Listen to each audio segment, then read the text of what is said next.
Is this the coolest Esper commander we've gotten in years? I think so. Stick around to find out why.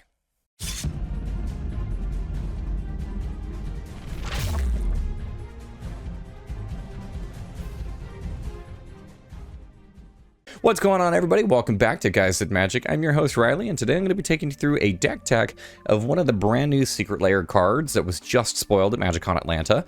While we were there, we got to see a preview panel that went off and explained some of the new Secret Lairs that are going to be coming out, and there's a group of PlayStation game crossover cards that I thought were really, really cool. Today we're going to be talking about Jin Sakai, Ghost of Tsushima. So our commander is a white, a blue, and a black for our legendary creature human samurai. It is a 2/4 and says whenever it deals combat damage to a player, draw a card. It also says whenever a creature you control attacks a player, if no other creatures are attacking that player, choose one. You can either have that creature gain double strike until end of turn, or you can give that creature unblockable until end of turn.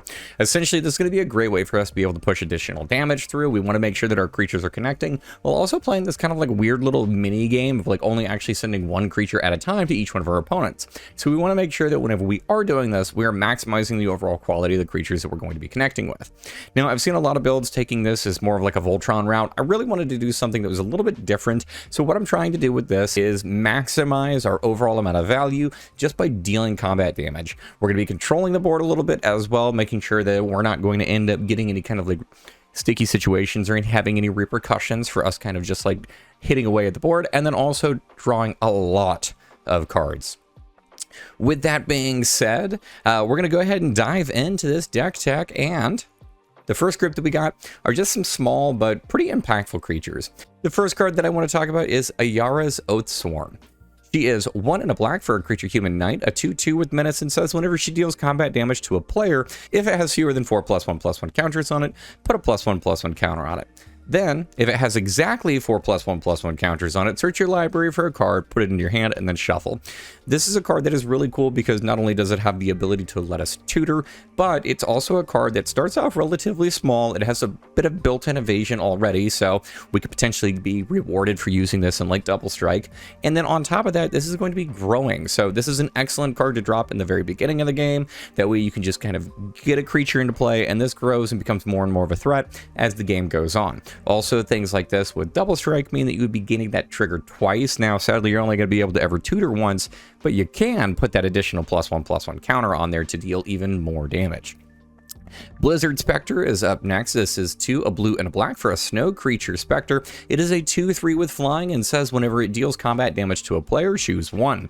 You can either have that player return target permanent he or she controls to its owner's hand, or that player discards a card. Both of these are really nasty, and if you give your creatures double strike with our commander, then this could potentially have them bounce something and then discard a card, discard 2, whatever it is that you want to be doing with that. It's a really cool way to be able to make sure that we are just maxing out this creature's ability and really helping to control what our opponents are doing.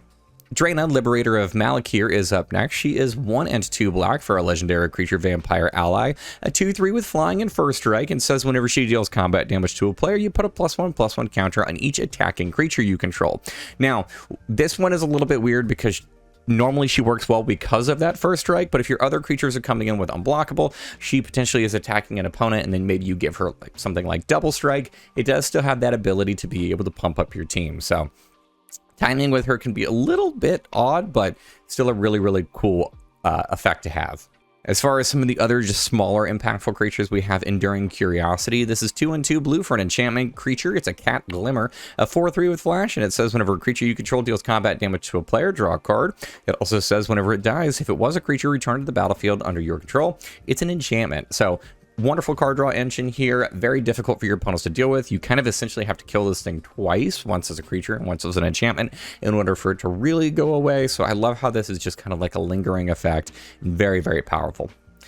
Mistblade Shinobi is 2 and a blue for a creature human ninja. It is a 1/1 with ninjutsu for a single blue mana, and it says whenever it deals combat damage to a player, you may return target creature that player controls to its owner's hand. So not quite as good as like bouncing a permanent, but you're still capable of putting one of those creatures back, and if you give this something like unblockable, it's going to be very difficult for your opponents to be able to deal with this. Silent Hall Creeper is also included in this list.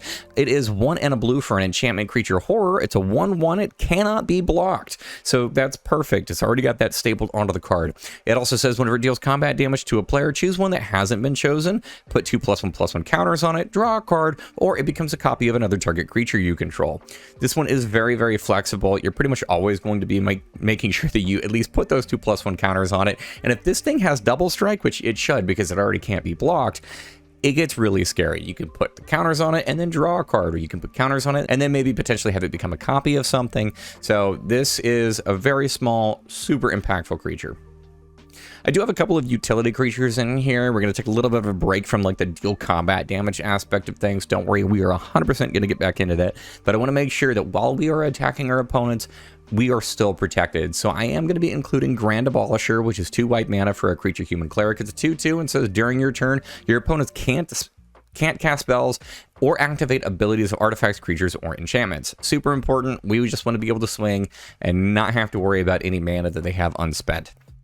Very similarly here, Voice of Victory is included in this list. It is 1 and a white for a creature human bard, a 1/3 with mobilize 2, and it says your opponents cannot cast spells during your turn. So another just one of those kinds of effects that's hopefully just going to shut down what your opponents are hoping to cast, or be able to, I don't know, do any kind of combat tricks or anything like that. We also have the protection of Selfless Spirit. For 1 and a white, you get a creature, Spirit Cleric. It's a 2/1 with flying that you can sacrifice, and creatures you control gain indestructible until end of turn. It's a little bit of just like a panic button that you can press, but I love the flexibility of this. We can use this as an aggressive card to be able to beat our opponent's life totals down. Giving this a 2/1 flying double striker is nothing, but it provides that additional upside too of being able to sacrifice itself and protect our board. Our last little utility creature here is Delny Streetwise Lookout. For 2 and a white, you get a legendary creature human scout. She's a 2/2 and says creatures you control with power 2 or less cannot be blocked by creatures with power 3 or greater. She also says if an ability of a creature you control with power 2 or less triggers, that ability triggers an additional time. If you haven't already been paying attention, we have a lot of small little creatures that are going to be taking advantage of this ability, our commander included. So potentially we could choose to give our creature double strike and unblockable whenever it starts to swing in. So I love this kind of effect. Very, very powerful to be able to double up on our commander's abilities. Speaking about doubling up on our commander's abilities, that's what the next group of creatures is really, really good at. These are all going to be some form of a clone effect. Our first one here is Auton Soldier. For 4 and 2 blue, you get an artifact creature alien soldier. It's a 0/0, but it says you may have Auton Soldier enter the battlefield as a copy of any creature on the battlefield, except it isn't legendary. It's an artifact in addition to its other types, and it has Myriad. So this is really cool. We could potentially have an additional copy of our commander out there because of the legend rule. It normally would die, but this thing is not going to count as legendary, so we can get 2 of our commanders out there. And then on top of that, it's got Myriad. Not going to be super impactful on that just because those enter in combat, but it's still going to be extra damage that you'll be able to push through. Sakashima of 1,000 Faces is 3 and a blue for a legendary creature human rogue. It's a 3/1, and it says whenever it enters the battlefield, it enters as a copy of another creature that you control, except it has Sakashima of 1,000 Faces other abilities, and it also says that the legend rule doesn't apply to permanents you control. So this one still gets around the legend rule clause, allowing us to get an additional copy of our commander. Next up, we have Spark Double, which is 3 and a blue for a creature illusion. It is a 0/0. And it says you may have Spark Double enter the battlefield as a copy of another creature or planeswalker you control, except it enters with an additional +1/+1 counter on it if it's a creature, and it enters with an additional loyalty counter on it if it is a planeswalker, and it isn't legendary if that permanent is legendary. Same kind of effect here, be able to make a copy of our commander. Now, with all of this, I wanted some heavy hitters. I wanted a lot of creatures that were going to be able to spread the love, and there's actually a really interesting synergy with our commander and the next group of creatures. So let me go ahead and introduce the first one, and then I'll talk about like why I like this whole group of cards so much.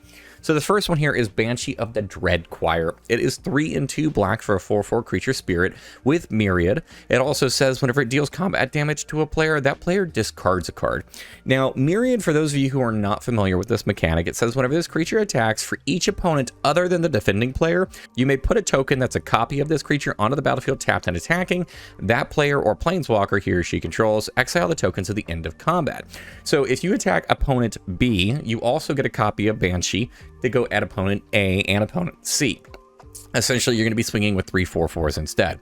Now, the really cool thing about this is that your commander really cares about you swinging just one creature at your opponent. Now, the really cool thing about this is that since this is one creature that happens to make others in combat, your commander's ability can still trigger and then still give, say, for example, Banshee, something like unblockable, and create those myriad tokens. Now, the myriad, that's not going to be affected by your commander, but it is still extra bodies to go in there, and these cards can be really, really impactful with just how much value they add. The next card we have here is Battle Angels of Tyr. This is 2 and 2 white. It's a creature Angel Knight. It's a 4/4 with flying and myriad, and says whenever it deals combat damage to a player, you draw a card if that player has more cards in hand than each other player. Then you create a treasure token if that player controls more land than each other player. Then you gain 3 life if that player has more life than each other player.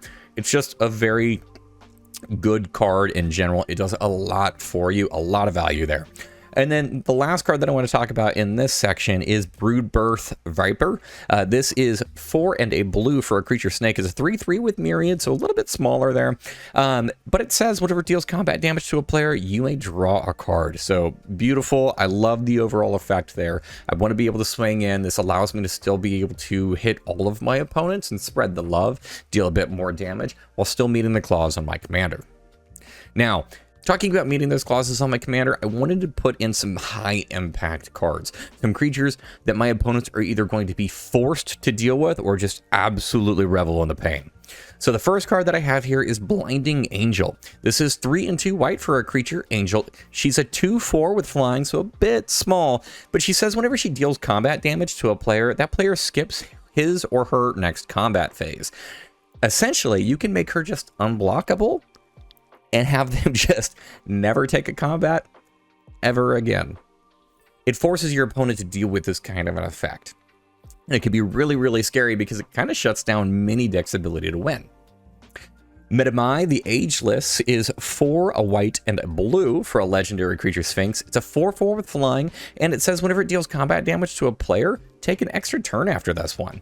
It says, of course, that it can't attack during those extra turns, so this card's not going to go infinite on itself.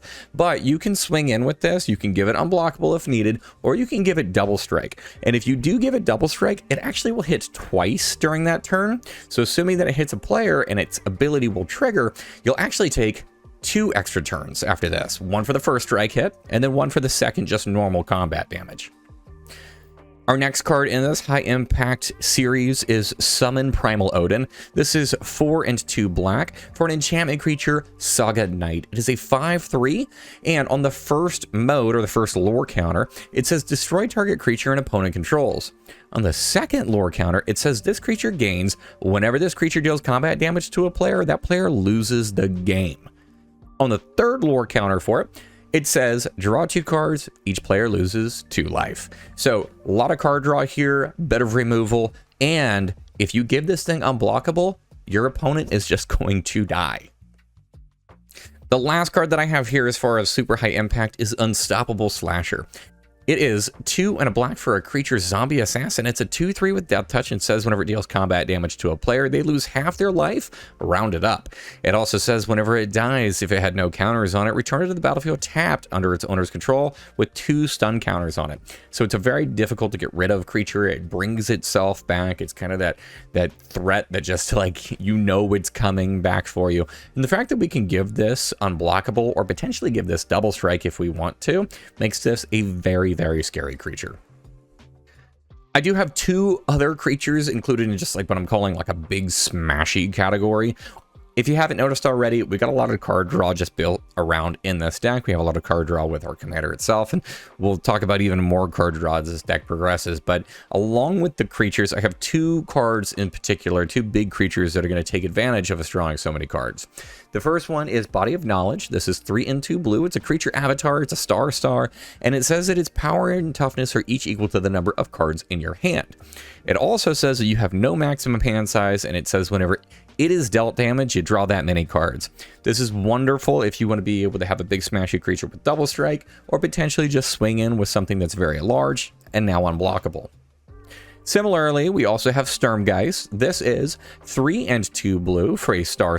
This is a creature spirit with flying, so it's got a bit of evasion built into it. Its power and toughness are equal to the number of cards in your hand, and whenever it deals combat damage to a player, draw a card. So this one right here, very large creature. It's going to be nice and meaty. Whenever you deal that combat damage, it'll draw you a card, and if you got double strike, it'll go in, it'll hit a second time, and draw you another card. So lots of card draw here.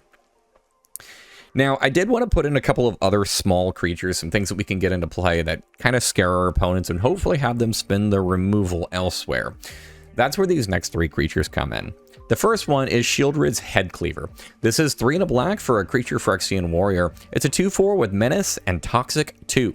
For those of you who aren't familiar with the Toxic mechanic or just need a little bit of a reminder of it, it says that players dealt damage by this creature also get 2 poison counters. So with this already having a little bit of evasion built into it with Menace, you can give this double strike. If this connects to your opponent, they're walking away with 4 infect or 4 poison counters. They only need 10 to lose the game. So it puts a little bit of pressure on them. You are going to be focus firing with these kinds of cards, so just keep that in mind. But it can be really, really scary. It puts a very fast clock in the game, and any kind of creature with infect or with toxic really tends to just kind of like eat a lot of removal, which is perfect. I'd much rather this die than my commander. Next up, we have Skrelv, Defector Might. This is a single white mana for a legendary artifact creature, Phyrexian Might. It is a 1/1 with Toxic 1. It says that it cannot block, and it also has an ability of which you could pay either a white or lose 2 life, tap it, and choose a color. Another target creature you control gains Toxic 1 and Hexproof from the color of your choice this turn. It can't be blocked by creatures of that color this turn. So it's a little bit of protection there. It allows you to potentially maybe swing in with your commander, give your commander double strike, and protection from a color. Well, pseudo protection from a color, but either way, you'll be able to get in and deal a lot of extra damage and potentially spread some of that infect love. The last card here is Voidwing Hybrid. This is a blue and a black for a 2/1 creature, Phyrexian Bat. It's got flying, it's got Toxic 1, and it says whenever you proliferate, you can return it from your graveyard to your hand.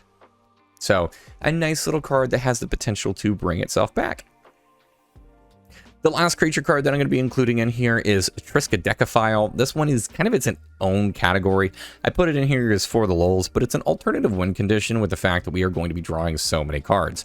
For 1 and a blue, you get a creature human wizard that says you have no maximum hand size. It also says at the beginning of your upkeep, if you have exactly 13 cards in your hand, you win the game. And lastly, it's got an ability in which you can pay 3 and a blue to draw a card. I love the ability that you don't actually have to tap this down. So if you got enough mana, you could potentially draw even more. That's going to wrap up for our creatures. Those are mainly what we're going to be pushing some damage through with, but we also have a lot of support for them. And next up, I'm going to be talking about some of the sorceries. Not really a whole lot in this category, but that's totally fine. The first card that we have here is Tezzeret's Gambit. This is 3 and a blue Phyrexian, meaning that you can either pay a blue or you can pay 2 life for part of this card. It also says that you can draw 2 cards, then proliferate. This works really well with the last card that we just talked about, all those beautiful little toxic creatures that we have included in our deck as well, and who doesn't love even more card draw. The next 2 sorceries we're going to be talking about are more of like panic buttons. These are going to be our board wipes. So the first one being Toxic Deluge, which is 2 and a black. It's a sorcery that it says as an additional cost to cast this spell, you pay X life and all creatures get -X until end of turn. It's great, it's cheap, it deals with indestructible. This is probably my favorite board wipe. I include this in every deck that has black. We also have Vanquish the Horde included in this list for 6 and 2 white, so a total of 8. It's a sorcery, but it says the spell costs 1 less to cast for each creature on the battlefield. Destroy all creatures. So just a good old-fashioned board wipe. That's actually it as far as the sorceries go. We don't really have a whole lot of them. Up next, we're going to be moving over to the instants. This first category for instants is really focused on making sure that we are removing any of those pesky blockers or any of our opponent's really annoying pieces that have us maybe bogged down a little bit. The first card here is going to be Path to Exile. For a single white mana, you get an instant that says exile target creature. Its controller may search their library for a basic land, put it on the battlefield tapped, and then shuffle. Generous Gift is also going to make the list. This is 2 and a white for an instant. It says destroy target permanent. Its controller creates a 3/3 green elephant creature token. So yes, we are giving them something, but we're going to be blowing up any kind of like problematic permanent with this. This card is really important. Up next, we have Rapid Hybridization for a single blue mana. It's an instant that says destroy target creature. It cannot be regenerated, and that That creature's controller creates a 3/3 frog lizard creature token. Stroke of Midnight is 2 and a white for an instant. Destroy target non-land permanent. Its controller creates a 1/1 white human creature token. And lastly, included in this package, we have Swords to Plowshares, a single white mana that says, exile target creature, its controller gains life equal to its power. So as far as our instants go, we have a lot so far included in this deck that are really just kind of like devoted to spot removal. I want to make sure that our opponent isn't really necessarily capable of defending themselves for our onslaught or being able to swing back and hurt us with any kind of big, impactful creatures. The next group, we got some counter spells. We're playing around with a blue deck. So first off, I have an Offer You Can't Refuse, a single blue mana for an instant that says counter target non-creature spell. Its controller creates 2 treasure tokens, so keep in mind they get a little bit of a reward for this one, but you're going to be countering something that is hopefully much more impactful. Arcane Denial is 1 and a blue for an instant counter target spell. Its controller may draw up to 2 cards at the beginning of that turn's next upkeep, and you draw a card at the beginning of the next turn's upkeep as well. So it's nice, it's cheap, it hits everything, and it also draws you a card. Good old-fashioned counter spell is included here. For 2 blue, you get an instant counter target spell. I also have Negate included in this list. It's 1 on a blue for an instant counter target non-creature spell. Negate's just one of my favorite cards in all of Magic. And then, although not necessarily going to be a counter spell, it's still going to help to potentially protect some of our things. I've got Ghostly Flicker included here. This is 2 and a blue for an instant. It says exile up to 2 target artifacts, creatures, and or lands you control, then return those cards to the battlefield under your control. It's a cool little way for you to just be able to blink something, so if somebody tries to target your commander, you can flicker it out. It'll come back in, totally fine. Our deck doesn't actually include very many like enter the battlefield effects, so we're not here to abuse any of those, but I wanted to make sure that I put all of the cards from the secret layer included in this, that being a pretty heavy reason as to why it's making the cut. Our next 2 instances and the last 2 that we have here are just generally utility pieces. The first one is Born Upon a Wind, and this is 1 and a blue for an instant. It says you may cast spells this turn as though they had flash. It also says draw a card. This is really cool if you want to just be able to like surprise your opponent. Maybe they think you don't really have anything that you're going to be able to sneak in with or be able to swing with on your following turn. You wait for your opponent's end step, and then suddenly just you drop your whole board off this. Plus, it cantrips, and I love that. Up next, we have Dark Ritual, which is a single black mana. It's an instant that simply says, add 3 black mana to your mana pool. I love Ramp. This is a great card. I include this. As we move forward, we're going to talk about some of the artifacts. Now, this first group, these are all mana artifacts. These are all going to be the typical things you would generally expect to see in lists. I'm not actually going to talk through all of these. I will mention what cards I'm including, and if I have like maybe a weird one, I'll include as to why I have this one included. But for the most part, I kind of expect people to just know these. The first of which is Arcane Signet. Up next, we have Commander Sphere. I know that I'm not normally the biggest fan of 3 mana rocks, but the fact that I can sacrifice this to draw a card, it wins a place over in my heart. I also have Fellwar Stone, Mind Stone, Soul Ring, Thought Vessel. Thought Vessel super important in this list because we have no maximum hand size with it. And then I'm going to be putting in all 3 of the talismans for this color combination. So Talisman of Dominance, Talisman of Hierarchy, and Talisman of Progress. I am a huge fan of having that 2 mana rock, being able to just drop this. It doesn't interfere with what we want to be doing in the early portions of the game, and it allows us to get our commander out even earlier. I have one card that kind of fits in like its own little category, so I'm just going to go ahead and talk about that one next. It's not a mana rock though, so we're moving past all those. This one is Bident of Thassa. It is 2 and 2 blue for a legendary enchantment artifact. It says, whenever a creature you control deals combat damage to a player, you may draw a card. It also has an ability in which you can pay 1 and a blue, tap it, and creatures your opponents control that attack this turn if able. It's a really cool effect there, and it kind of synergizes with some of the cards we'll be talking about a little bit later on whenever we get to some of our enchantments. But also on top of that, who doesn't love card draw? I already talked earlier about the importance of being able to get multiple copies of our commander in play, so Helm of the Host just makes perfect sense here. For 4 mana, you get a legendary artifact equipment. It says at the beginning of combat on your turn, create a token that's a copy of the equipped creature, except that token isn't legendary and that token gains haste. It's got an equip cost of 5. This is wonderful because we want to be swinging with our commander, or we want to be swinging of copies of our commander, so that way we could potentially be drawing extra cards, just maximizing the overall impact. The next equipment that I have here, or the next artifact that I have here, is Coitus Spike. It is 3 mana for an artifact equipment. It says that the equipped creature has Death Touch, and whenever the equipped creature deals combat damage to a player, that player loses half their life, rounded up. It's got an equip cost of 3. These effects are so nasty with Double Strike. I also have Sword of the Animist. It's 2 mana for a legendary artifact equipment. It says the equipped creature gets +1/+1, and whenever the equipped creature attacks, you may search your library for a basic land card, put it on the battlefield, tapped, and then shuffle. Normally, I'm not necessarily somebody who throws this in all of my lists, and I know that we're not really getting like a huge buff on our commander, although Double Strike and +1/+1 still works pretty well together. It's more so the fact that we're not a green deck, and I want to be able to make sure that we are ramping or still being able to hit our land drops reliably, and this is an excellent option for that. The final equipment that I have here is Vorpal Sword. This is a single black mana for an artifact equipment. It says the equipped creature gets +2/+0 and has Death Touch. It's got an equip cost of 2 black, and then the real reason why this card is included is because it has an ability in which you can pay 5 and 3 black for a total of 8. It says, until end of turn, Vorpal Sword gains, whenever the equipped creature deals combat damage to a player, that player loses the game. So if we do want to swing in with something that is unblockable, we could potentially just assassin one of our opponents and just knock them out. Next up, we're going to be moving to the enchantments for this deck. The first enchantment that I'm going to talk about is going to foreshadow what I'm going to probably be talking fairly heavily about for the next couple of minutes. And that is All That Glitters. It is a 1 and a white for an enchantment aura. It has enchant creature. It says that the enchanted creature gets +1/+1 for each artifact or enchantment you control. We're going to go over all of this, but in case you weren't already keeping tabs, there's a fairly decent number of artifacts included in the deck, as well as just like an artifact or enchantment creatures. In total, there's 28 artifacts and enchantments, so this could potentially buff one of our things pretty big. Flowering of the White Tree is also here. It is 2 white for a legendary enchantment. It says legendary creatures you control get +2/+1 and have ward, and non-legendary creatures we control get +1/+1. So a nice little boost to all of our little double strikers and also some potential protection.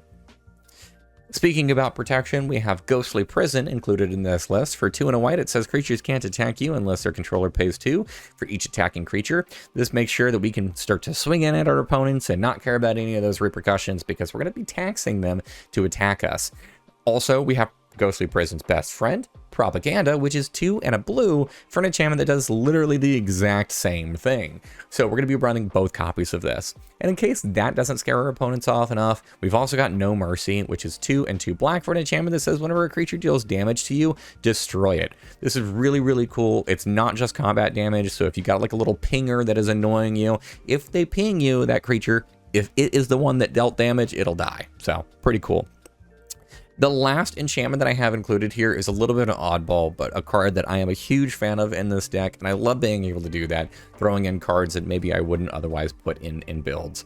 This one is Solitary Confinement. It is 2 and a white for an enchantment. It says, at the beginning of your upkeep, you have to sacrifice it unless you discard a card. It says, skip your draw step, but you have Shroud and you prevent all damage that would be dealt to you. This makes it very difficult for your opponents to be able to get through and actually be able to deal with you. They have to kill this enchantment off or have to make sure that, you know, maybe you just discard your hand and eventually it goes away on its own. The beautiful thing is this deck does a ton of card draw. In fact, we have card draw stapled onto our commander. So as long as we are capable of swinging, we are capable of drawing cards, we can have this sit down and basically just have like protection from our opponents. It's very difficult for them to get through this. Now, I normally like to build these decks with a budget of about $350, and with that being said, I did splurge a little bit on the next two. I know you can grill me down in the comments below, please, but I am going to be including Rhystic Study. It is 2 and a blue for an enchantment. It says whenever an opponent casts a spell, you may draw a card unless that player pays 1.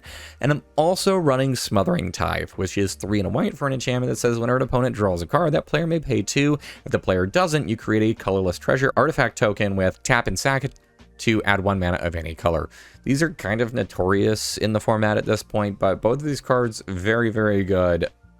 Kind of auto-includes whenever it comes to most of the just blue or white decks, respectively. But I had the budget to be able to include them in this list, and I really wanted to take advantage of just adding an additional card draw engine or adding in an additional mana production. All right, let's go ahead and talk about some of the lands. So first off, I'm going to be talking about the lands that have the ability to tap for any color on our commander's color identity. The first of which being Arcane Sanctum. This is a land that enters the battlefield tap, but you can tap it for either a white, a blue, or a black. Command Tower should be pretty much an auto-include in every deck unless you're playing maybe monocolor, but it's a land that you can tap to add 1 mana of any color in your commander's color identity. Exotic Orchard, very good land. You have the ability to tap to add 1 mana of any color of a land that your opponent can produce. So just keep in mind it can be somewhat restrictive, but chances are somebody at the table is going to be playing with a deck that is either blue, white, or black. I've also got Rafine's Tower here. This is the triome for these colors. It is a land that is a plains, island, and swamp. It can tap for any of those colors, and then it also enters the battlefield tapped, or if you don't need this, maybe you've drawn this in the later portion of the game, you can pay 3 mana and cycle this away. I did have a little bit of a budget left, so I did throw in 1 shock land, and that just one being a Watery Grave. It is a land that is an island in a swamp, so you can tap it for either a blue or a black, and whenever it enters the battlefield, you may pay 2 life. If you don't, it enters the battlefield tapped. For those of you who've been watching my videos for a while or just kind of seeing how I construct decks, you're going to notice a lot of similarities with lands. I kind of like to make sure that I have my bases checked, and I like a lot of the cycles out there. So the first group of cards that we're going to talk about, these are all part of the cycle. These are slow lands. So I'm going to be including Deserted Beach, Shattered Sanctum, and Shipwreck Marsh.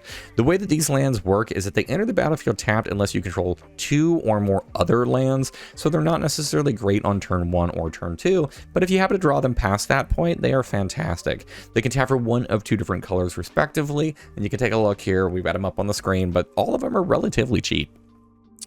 The next group of cards I'm going to talk about, once again, part of a cycle. These are the check lands of this color combination. So I'm going to be running Drowned Catacomb, Glacial Fortress, and Isolated Chapel. Each one of these lands very similar in that they also have an ability that states that they enter the battlefield tapped unless you control 1 of the 2 basic land types that they specifically care about. So Drowned Catacomb being either a swamp or an island, Glacial Fortress, a plains or an island, and Isolated Chapel, a plains or a swamp. Also love them. They're very, very cheap. Make sure you throw these in the deck. The next cycle of lands I'm going to include in here are the Pain lands. We have Adarkar Wastes, Caves of Koilos, and Underground River. So all 3 for this color combination. You can tap them for a colorless mana, or you can tap to add 1 of 2 different colors of mana to your mana pool, but if you do, it'll deal 1 damage to you. I absolutely love these lands. They can fix your mana in the early portions of the game, and in the later portions of the game, whenever you may have other sources or other lands that create that specific mana color, you can just tap this down for a colorless. This is going to kick off what I'm going to call the utility lands. These are included in the deck because, generally speaking, I think that they're really cool and they help us out in some way. The first one here is Castle Chimera, or Aganjo Castle. It is a legendary land that you can tap for a white, or you can pay a white, tap it, and it says prevent the next 2 damage that would be dealt to target legendary creature this turn. Now, you're going to use this for your commander to be able to hopefully save it or make it a little bit more intimidating. But I guess, I mean, if you wanted to, you could potentially play some politics with this and maybe save one of your opponent's creatures. Reliquary Tower is super important in this list. It's a land that just taps for a colorless, but it says you have no maximum hand size. We draw so many cards. I want to be able to keep onto all of those options and those play patterns. Give me those wonderful choices. Card draw wins games. So Reliquary Tower is making this list. I also have Spymaster's Vault.